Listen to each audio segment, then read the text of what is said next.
안녕하세요. 40대 초반 여자입니다. 삶의 지옥 같던 시간을 이겨내고 이제는 좀 안정이 되어 사연을 보냅니다. 저는 30대 초반이었고 남편은 40대를 바라보고 있을 때 처음 만났습니다. 남편은 대기업에 다니고 있었고 저는 남편이 다니는 회사 앞에 커피숍 점원으로 있을 때였습니다. 남편은 점심시간 되면 제가 일하고 있는 커피숍으로 왔고 남편 동료들과 우르르 몰려와서 커피숍에서 한참 떠들다가 다시 회사에 들어가곤 했습니다. 그러다 남편 후배가 저한테 쪽지를 건넸고 그 쪽지에 남편 연락처가 있었습니다. 남편은 저를 마음에 들어해서 매일 점심시간마다 동료들을 데리고 커피숍에 온 거였어요. 그리고 쪽지는 남편 후배가 남편 모르게 도와준다면서 저한테 준 거였어요. 저도 매일 오는 남편을 기억하고 있었고 그렇게 잘생기거나 멋있다고 생각한 적은 없지만 착실해 보이고 책임감 있어 보여서 호감을 느끼고 있었습니다. 남편 후배가 직속 선배인데 정말 괜찮은 사람이에요. 맨날 아가씨 생각하면서 끙끙 앓길래 제가 이렇게 쪽지 드리는 거예요. 제발 사람 살린다는 셈 치고 한 번만 연락하시면 안 될까요? 쪽지를 주며 얘기했어요. 저도 맨날 보던 남편이었고 싫지만은 않아서 쪽지 받고 연락드린다고 하며 문자를 보냈습니다. 후배분한테 쪽지 받았습니다. 그런데 저는 당당한 남자가 더 매력적인 것 같아요. 다음부턴 후배분 시키지 말고 직접 얘기해 주시면 좋겠어요. 문자를 보내니 그날 남편은 퇴근하고 바로 저한테 왔습니다. 수연 씨라고 하셨죠? 후배가 시키지도 않은 쪽지를 드렸네요. 하지만 제 마음은 변함이 없습니다. 수연 씨를 좋아하고 있습니다. 이왕 이렇게 된 거 우리 시원하게 연애해보죠. 제가 문자로 당당한 남자가 매력적이라고 해서 그런지 평소 남편답지 않게 과도하게 당당한 모습이었어요. 하지만 그 모습이 믿지만은 않았습니다. 그날 저녁 우리는 함께 밥을 먹으며 사귀는 사이가 되었어요. 1년 정도 사귄 다음에 우리는 서로 없으면 안 되는 연인 사이가 되었고 결혼하기로 하였습니다. 그런데 친정이 너무 가난했고 제가 버는 돈의 절반을 주고 있었어요. 결혼해서도 제 도움 없이는 살기 힘들었던 친정이기에 남편한테 얘기했습니다. 우리 집 지금 빚이 많아서 내가 매달 돈 보내드리고 있거든. 그런데 결혼하고도 보내드려야 할 것 같아. 이해해줄 수 있겠어? 저도 남편과 꼭 결혼하고 싶었지만 이 문제로 남편이 싫어한다면 어쩔 수가 없었어요. 평소에 집안 얘기는 서로 잘 안 했습니다. 그러다 진짜 결혼하려고 하니 서로의 마음보다 서로의 집안 문제가 걱정이 되더라고요.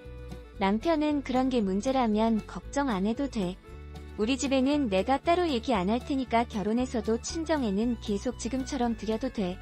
남편이 그렇게 얘기해주니 정말 고마웠어요.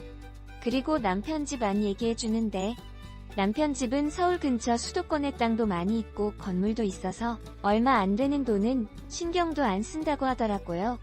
남편은 씀씀이가 크지 않고 부잣집 도련님 같은 스타일이 아니어서 이렇게 잘 살고 있다고 하니 놀랐습니다. 하지만 남편은 부모님께 손 벌리기는 싫다고 하며 자기 혼자 힘으로 성공하고 싶다 했어요. 저도 그런 남편의 생각에 동조했고 남편이 멋있게 느껴졌어요. 시댁에 인사를 드리러 갔어요. 남편의 부모님이 사시는 곳을 처음 가봤습니다. 그냥 잘 산다고만 들었지 정원이 달린 2층 빌라에 살 거라곤 생각 못했어요. 정원을 지나 빌라 앞에 차를 세우니 시부모님이 마중을 나오셨어요. 남편은 방문 전에 저를 결혼할 사람이라고 소개하였고 남편이 처음 이렇게 여자를 데려오니까 기대감에 벗은 발로 저를 맞이하러 나오셨습니다. 어머님은 너무 잘 왔다며 제 손을 꼭 잡으셨고 아버님은 아무 말 없이 저를 흘러보셨어요. 그렇게 우리는 시댁에 왔고 인사를 드렸습니다. 어머님은 남편이 제 아니라면 다른 어떤 여자와도 결혼 안 한다고 했다면서 저를 보고 마음에 들었다고 우리 아들이 보는 눈이 있다면서 좋아하셨어요. 그런데 아버님은 엉덩이가 큰 게 아기는 잘 낳겠구나. 민호 나이도 있으니까 빨리 결혼해서 아이나 빨리 낳거라. 아버님은 이제 70세를 바라보고 계셨는데 고집이 상당하신 것 같았어요. 그렇게 인사가 끝나고 아버님은 어머님께 빨리 밥이나 차려오라며 나무랐어요. 아무리 아버님이 예전에 가부장적인 남자지만 시대가 어느 때인데 저렇게까지 하시나 놀랐습니다. 어머님을 좀 부리듯이 하더라고요. 그런 아버님 밑에서 저희 남편이 나왔다는 게 신기했습니다. 그렇게 밥을 먹으면서도 아버님은 술 가져와라. 국이 식었으니 데워와라. 이 음식은 왜 이렇게 싱겁냐? 항상 불만이셨고 그런 아버님의 시중을 봐주시는 어머님이 불쌍했습니다. 제가 나중에 결혼하면 어머님을 많이 도와드려야겠다 생각했어요. 그날의 충격적인 아버님의 모습을 기로하고 우리는 결혼을 하게 되었습니다. 그리고 신혼집은 아버님이 작은 아파트를 사주셔서 거기서 시작하게 되었어요. 그렇게 우리는 행복한 신혼생활을 하였고 얼마 지나지 않아 아이를 가지게 되었어요. 아이를 가졌다는 소식에 시아버님은 무척이나 좋아하셨고 저에게 갖은 한약이랑 임산부랑 아이한테 좋다는 음식은 다 보내주셨습니다. 하나밖에 없는 장남이 아이를 가졌다고 하니 안 좋아하시는 시부모님들은 없으시겠지만 시아버님은 유별나게 챙겨주셨습니다. 그렇게 아이를 가지고 5개월쯤 되었을 때 남편은 해외 출장이 잡혔다며 저에게 시댁에 잠깐 가 있으면 안 되겠냐고 했어요. 남편이 출장을 간다고 하니 시아버님께선 그럼 며느리는 누가 돌보냐며 당장 자기 집에 들어와서 살라고 하셨다고 했어요. 물론 남편이 출장 가 있는 동안 친정에 있는 게 저는 더 편했지만 시아버님은 절대 안 된다며 자기 집으로 오라고 하셨어요. 시아버님이 저를 챙겨주시는 것도 있고 남편이 이렇게 부탁을 하니 남편이 돌아오는 3달 동안 시댁에서 지내기로 했어요. 시댁에 가니 아버님은 우리 귀한 며느리 왔냐며 어머님께 빨리 임산부 몸에 좋다는 음식이나 하라고 타박하셨어요. 제 앞에서 어머님을 너무 뭐라 하시는데 너무 안타까웠어요. 그렇다고 시아버님한테 뭐라고 할 수도 없었고 시댁에서의 삶은 가시방석이었습니다. 제가 빨래를 하거나 주방에 서 있는 것만 봐도 아버님은 어머님께 노발대발 화를 내셨고 어머님도 포기하셨는지 아가야, 저 양반 원래 저러니까 신경 쓰지 말고 이제 주방에도 오지 말고 그냥 푹 쉬어라. 말하며 뒤돌아 주방에 가시는데 어찌나 눈물이 나던지 그런 아버님이 야속했습니다. 그러던 어느 날 밤 아버님은 술에 취하셔서 들어오셨어요. 그런데 같이 들어오는 사람이 있었습니다. 저는 방에서 소리만 듣고 있었는데 어떤 여자 목소리가 들리더라고요. 이 시간에 아버님이 여자를 데리고 왔지? 저는 궁금했습니다. 그리고 아버님과 그 여자가 조용조용히 아버님의 서재로 가는 소리가 들렸어요. 저는 몰래 거실로 나와 서재 근처로 갔습니다. 그러자 믿을 수 없는 소리가 들렸어요. 아버님과 그 여자가 관계를 맺는 소리였어요. 어머님이 버젓이 집에 있는데 어떻게 이럴 수 있냐고 생각하는 순간 어머님이 방문을 열고 거실로 나오셨습니다. 그리고 저에게 밤에 늦었는데 안 자고 뭐 하냐고 하시더라고요. 아버님이랑 다른 여자랑 지금 서재에서 그러고 있는데 어머님 안 들리세요? 조용히 얘기했어요. 그러자 어머님은 괜찮다며 저한테 빨리 방에 들어가라고 하셨고 어머님이 그렇게 나오시니 어쩔 수 없었어요. 방에 들어와서 뜬 눈으로 밤을 지새웠고 아침이 밝아올 무렵 아버님과 같이 온 여자는 조용히 나갔습니다. 다음날 아버님이 나가시고 저는 어머님께 따져 물었어요. 어머님, 아버님이 대놓고 저렇게 다른 여자랑 관계를 맺고 있는데 어머님은 상관없으세요? 아무리 가부장적인 아버님이라도 하지만 이건 아닌 것 같아요. 어머님은 이미 포기하셨는지 얘기하셨어요. 원래 저러지는 않았는데 5년 전 내가 유방암 수술 받고 가슴이 없어지니까 그때부터 나랑은 자려고도 안 하고 술만 먹으면 여자를 데려오는 게 아니니 나도 이혼하고 살고 싶었지만 아들도 이렇게 큰 마당에 새로 나가서 살면 뭐 하겠나 싶어. 그냥 이렇게 살다가 죽는 거지. 그리고 나들이 이 사실을 알면 난리 칠 거니까 말하지는 말라고 하셨어요. 어머님은 자기 혼자만 아버님의 이런 행동을 봐준다면 아들이랑 아버님의 관계는 좋을 거라 생각하시는 것 같았어요. 너무 속상했습니다. 같은 여자로서 이런 대우를 받으면서 굳이 살아야 하나 분노했어요. 그날 이후로도 아버님은 한 달에 한 번 정도는 다른 여자를 데리고 와서 관계를 맺더라고요.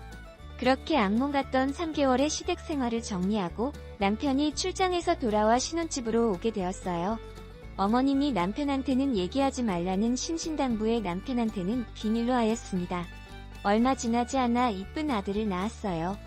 제 출산 소식에 아버님은 한 걸음에 산부인과로 찾아오셨고 귀한 손주 낳아줘서 고맙다며 현금 1,000만 원도 주셨습니다. 저는 아버님의 추악한 행동들을 봐왔기에 주신 돈을 받았을 때도 기쁘지만은 않았습니다. 그렇게 아이가 커서 2돌쯤 됐을 때였어요. 아버님이 급하게 저희 부부를 병원으로 부르셨어요. 안녕하세요. 40대 초반 여자 어머님이 많이 위독하다면서 이제 얼마 남지 않았다고 하더군요. 아이를 키우고 정신이 없어서 시댁에도 자주 못 갔었는데 갑작스러운 소식이 당황했습니다. 급하게 남편과 병원으로 가니 중환자실 앞에 앉아있는 아버님이 보였습니다. 그리고 놀면서 남편한테 얘기하더라고요. 밖에 일 보고 들어오니까 내 엄마가 거실에 쓰러져 있더라고. 119 불러서 병원에 왔는데 유방암 말기라고 하는 게 아니니. 그리고 이제 살 날이 얼마 남지 않았다고 한다. 어머님은 원래부터 자기 불평이 없으셨던 분이라 정말 죽을 정도까지 아프지 않으면 말을 안 하셨을 것 같았어요. 남들한테 피해를 주는 걸 무척 싫어하셨거든요. 그래도 자기 몸인데 남들을 왜 생각하셨을까? 유방암 말기까지 올 정도면 무척 아프셨을 텐데 그렇게 참으면서까지 남편과 아들한테 피해를 주기 싫었는지 너무 안타까웠습니다. 그리고 얼마 지나지 않아 어머님은 돌아가셨습니다. 어머님이 돌아가시자 아버님은 장례식 내내 통곡하며 우셨습니다. 저는 아버님의 추악한 행동들이 생각나며 속으로 그러길래 아내 살아있을 때 잘해주지. 막상 아내가 떠나니까 미안한가 보네. 라고 생각했어요. 밥도 안 드시고 술만 연신 드시는데 나이도 70 가까우신 분이 버텨낼 힘이 어디 있겠어요. 어머님을 보내드리고 아버님은 그 자리에서 쓰러지셨어요. 그리고 입원을 하셨습니다. 몇 날 며칠을 그렇게 술만 드시니 아버님 몸 상태는 말이 아니었어요. 그리고 어느 정도 몸을 추스르고 다시 집으로 돌아가셨습니다. 남편은 그런 아버님이 걱정된다면서 당분간 시댁에서 같이 살기로 했어요. 시댁에서 남편 회사는 2시간 거리 정도 되었는데 남편은 행여나 아버님이 다른 생각을 하실까 걱정이 된다며 같이 살게 되었어요. 워낙 손주를 좋아하셔서 손주와 같이 지내다 보면 어머님을 잊으시지 않을까도 생각했습니다. 하지만 우리의 노력에도 예전의 아버님 모습은 없었습니다. 그저 어머님께 미안하다면서 매일 술을 달고 사셨습니다. 아버님도 연세가 적지 않으셔서 이러다 돌아가시면 어쩌나 하며 남편은 걱정을 많이 하더라고요. 그렇게 시댁에서 지내고 있는데 남편의 출장 소식을 들었습니다. 이번에 출장을 가면 1년은 있어야 해서 남편은 안 간다고 회사에 얘기했는데 남편 말고 다른 대체자가 없다고 하였고 이번 출장을 잘 마치면 임원까지 될 수도 있다고 하니 안 갈 수가 없게 되었어요. 남편은 저에게 내가 없는 동안 당신이 아버지 좀 지켜봐줘. 어머님 돌아가시고 아버지 보고 있으면 너무 가슴이 아프거든. 이번 출장만 다녀오면 우리 따로 살 거니까 그때까지만 참고 지내자. 어머님께 막대했던 아버님이라 싫어했지만 남편의 부탁을 들어주기로 했어요. 지금의 아버님은 예전에 강했던 모습은 전혀 없었거든요. 그리고 자신의 잘못을 뉘우치고 어머님을 그리워했기에 저도 별 문제는 없을 거라 생각했어요. 그렇게 우리만 남겨두고 남편은 출장을 떠났습니다. 저는 아버님이 예전의 활기찬 모습을 찾을 수 있도록 노력했어요. 아버님 좋아하시던 음식 위주로 밥을 차려드렸고 아들과 함께 아버님하고 산책도 하였어요. 그렇게 6달이 지났을까요? 저희와 생활이 익숙해지셨는지 점점 밝아지셨어요. 어느새 어머님을 잃은 슬픈 모습은 사라지셨고 외부 사람들과도 다시 만나기도 했습니다. 아버님은 저와 아들한테 정말 고맙다며 너희들 덕분에 다시 새롭게 시작하고 싶어졌다고 했어요. 하지만 너무 새롭게 시작하셨는지 술을 먹고 여자를 데리고 오시기 시작했어요. 이제는 어머님도 안 계시고 홀몸이니까 아무 상관이 없지만 보통 데리고 오는 여자들은 사랑해서 만나는 여자들이 아니고 업소에서 만나는 여자들이었어요.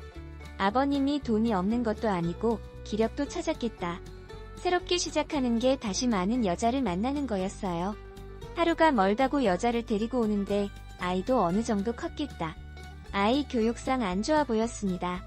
남편이 오기 2달 남았을 때 아버님께 아이를 친정에 보내겠다고 했어요. 손주를 끔찍이 아끼는 아버님이라서 보내지 말라고 하실 줄 알았는데 웬일인지 보내라고 하더군요. 그리곤 저는 가면 안 된다고 하더라고요. 자기 혼자 이 집에 있으면 너무 힘들 것 같다면서 아들 출장 다녀올 때까지는 같이 있어 달라고 했습니다. 저 또한 남편이 얘기한 것도 있고 아버님을 혼자 내버려 두고 가려는 생각은 없었지만 아버님이 이렇게까지 잡으시니 불쌍하기도 했습니다. 그렇게 아이를 친정에 보내고 시댁으로 돌아왔습니다. 그런데 내 방에서 인기척이 들리더라고요. 방문을 여니 아버님이 있었습니다. 아버님은 짐짓 놀라며 벌써 왔냐라고 하셨어요. 제 방에는 어쩐 일이세요? 뭐 필요하신 거 있으세요? 아버님은 별건 아니고 며느리 이제 혼자 지내야 하는데 부족한 건 없나 해서 한번 들어와 봤다. 배고프구나. 밥이나 먹자. 제가 밥을 차리는 동안 아버님은 술을 사오셨습니다. 그리고 어색한 둘만의 식사가 시작되었어요. 저는 어색한 자리가 될 것 같아 밥을 안 먹겠다고 했는데 아버님은 외롭다며 같이 밥을 먹자고 했습니다. 아버님은 술을 드시면서 자기 때문에 어머님이 그렇게 됐다며 한탄하셨습니다. 저는 며칠 전까지만 해도 업소 아가씨들 데리고 오면서 어머님은 다 잊은 듯한 아버님이었는데 갑자기 이렇게 저한테 어머님 얘기를 하니 어이가 없었어요. 정말 알다가도 모를 아버님이라 생각했습니다. 그렇게 아버님과 밥을 먹고 저는 방에 들어와 잠을 청하였습니다. 그리고 얼마 지났을까요? 정말 생각하고 싶지 않은 일을 겪게 되었습니다. 그날 늦은 밤이었어요. 저는 한 번 자면 깊게 자는 편이라서 그날도 친정까지 왔다 갔다 하고 많이 피곤했습니다. 그렇게 세상 모르게 자고 있는데 이불 안으로 누가 들어오는 느낌이 들었습니다. 그리곤 이불을 들치니 아버님이 계시는 겁니다. 아버님 지금 여기서 뭐 하시는 거냐고 소리쳤습니다. 하지만 저랑 밥 먹을 때 이후 술을 더 드셨는지 아버님의 눈빛은 이성을 잃었습니다. 아가야, 너무 외로워서 도저히 안 되겠다. 오늘만 나를 남자로 생각해주면 안 되겠니? 저는 이불을 제 쪽으로 끌어당기며 경찰에 신고하겠다고 했어요. 그러자 아버님은 저를 밀치고 말이 안 통한다며 저를 때렸습니다. 70 다 드신 노인이 왜 이렇게 힘이 좋으신지 저항할 수가 없었습니다. 그렇게 저는 아버님에게 제 몸을 맡기게 되었습니다. 아버님은 관계가 끝나고 얘기했어요. 아까 너 없을 때 이 방에 CCTV 설치했으니까 행여나 딴 마음 먹지 말아라. 아들이 2달 뒤에 온다니까 그때까지만 나랑 같이 살면 내가 오늘 찍힌 영상은 아들한테 비밀로 하마. 저는 하늘이 무너지는 줄 알았습니다. 내일 당장 경찰에 신고해서 아버님이고 뭐고 다 정리하려고 했는데 영상을 찍었다고 하니 소름이 돋았습니다. 많은 생각을 했습니다. 이 영상이 남편한테 그리고 아들한테 간다면 나는 어떤 여자가 되는 거지? 정말 죽고 싶었습니다. 그리고 아버님도 죽이고 싶었습니다. 다음날 저는 제 방을 뒤졌고 정말 안 보이는 곳에 조그만 카메라가 있더군요. 혹시나 아버님이 저를 겁주려고 거짓말한 거라면 당장 신고하려고 했는데 정말 영상이 찍혔습니다. 그날 저는 바로 친정집으로 갔습니다. 이 사실을 누구한테 말하기도 싫었고 우선 아버님과 떨어져서 지내야겠다고 생각했어요. 친정에서 잠을 청하고 있는데 한 통의 문자가 왔어요. 아버님의 문자였어요. 아버님은 어제의 동영상의 한 장면을 저에게 보내셨습니다. 그러면서 내일 당장 돌아오지 않으면 아들한테 영상을 보내겠다고 했어요. 너무 창피한 마음에 다음날 시댁으로 바로 돌아왔습니다. 그리고 밤이 되자 아버님이 오셨고 아버님은 내가 얘기했지. 아들 올 때까지만 그냥 같이 있어 달라고. 자꾸 이렇게 피하면 나도 어쩔 수 없다. 이런 악마가 있을까요? 정말 무서웠습니다. 하지만 영상의 모습이 들키기 싫었어요. 어쩔 수 없이 아버님의 요구를 들어주게 되었어요.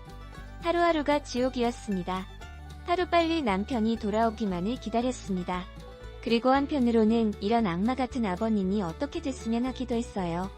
그렇게 아버님과 단둘이 산 지 한 달쯤 됐을까요? 모르는 번호로 한 통의 전화가 왔습니다. 박주일님이랑 어떤 관계시죠? 박주일은 아버님 이름인데 누군데 나한테 연락하는 거지 생각했어요. 저는 며느리라고 했습니다. 그러자 박주일님 1시간 전에 교통사고 당하셨는데 그 자리에서 사망하셨습니다. 주변에 아는 사람도 없어서 박주일님 핸드폰에 있는 번호로 연락드린 겁니다. 빨리 병원으로 오셔야 할 것 같아요. 저는 너무 어이가 없었습니다. 어제까지도 저의 몸을 탐했고 그렇게 죽었으면 하는 사람이 이렇게 바로 죽다니. 아무 종교도 믿지 않는 제가 신이 정말 있나 싶을 정도로 너무 빠른 응답을 해주셨거든요. 저는 기뻐하며 병원으로 갔습니다. 병원에는 경찰들이 있었고 저에게 얘기했어요. 박주일 씨가 술에 취해서 무단횡단을 하였고 어두운 곳이라 미처 박주일 씨를 보지 못한 덤프트럭에 부딪혀 사망하셨습니다. 그리고 아버님의 유품들을 저에게 주었습니다. 저는 이제 빨리 장례 절차를 밟아야 하기에 정신이 없었지만 침착하게 아버님 핸드폰을 봤습니다. 핸드폰 안에는 그날 찍었던 동영상이 들어있더라고요. 저는 그 동영상을 삭제하고 핸드폰은 불태웠습니다. 남편이 급하게 돌아와서 아버님의 장례를 치렀습니다. 정말 하늘이 도와주신 건지 그렇게 악마 같았던 아버님은 사라졌습니다. 그리고 아버님과 저만 알고 있던 동영상도 같이 사라졌고요. 정말이지 그때 생각하면 죽고 싶기도 했는데 하늘이 도와 아버님께 천벌을 내렸다고 생각해요. 이제는 이렇게 얘기할 수 있어서 이렇게 사연을 보냅니다. 긴 글 읽어주셔서 감사합니다.